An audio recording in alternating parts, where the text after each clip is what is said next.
dear participants, it seems me a little bit strange to have a discussion about Ukraine without the participation of Ukraine. Thus, I would like to state the key comments from the Ukrainian point of view. First, not as an ambassador, but as a lawyer, I stress that today's Ukrainian authorities are legal and legitimate because the former president abandoned his post and ran away from the country. The Ukrainian parliament, based on the national legislation, appointed an acting president and interim democratic government and scheduled early presidential elections. Second, it's clear that our close neighbor, the Russian Federation, without any justification, is interfering in internal affairs of a sovereign country. Russia has annexed the Crimea Peninsula, which is the integral part of the Ukrainian territory.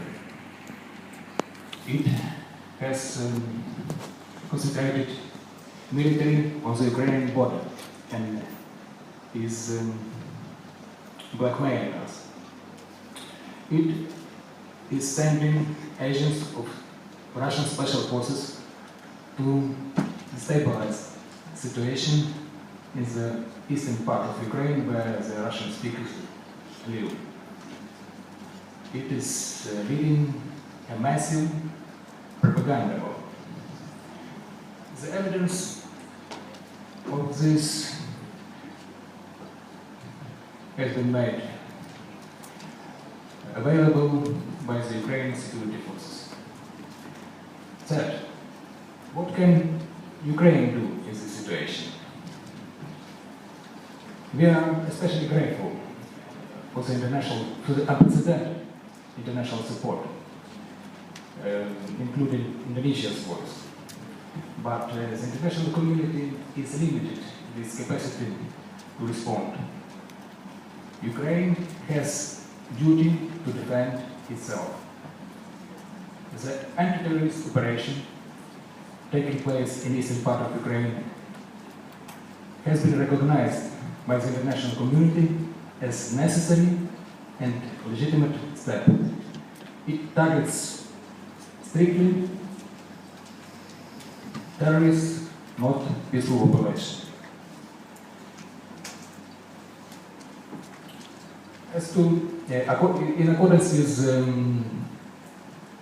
Geneva statement mentioned here, today the Ukrainian parliament is beginning the constitutional process. The law on the amnesty for separatists is also on the agenda. Yesterday, the Maidan protesters left buildings in the center of the capital, Kyiv, and the famous right sector is Besar. And a week ago, a monitoring mission of the Organization for Security and Cooperation in Europe concluded that there is no violation of the minority rights in Ukraine, especially Russians. So we are keeping our word, and we hope that the Russian side will keep theirs. I mean,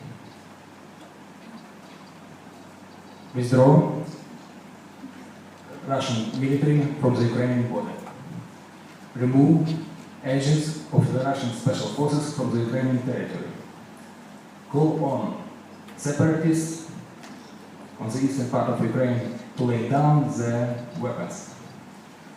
If this is done, the crisis in Ukraine will be resolved very quickly. If not, the consequences of the Russian behavior will impact not only Europe, but the entire world, including Southeast Asia. Thank you.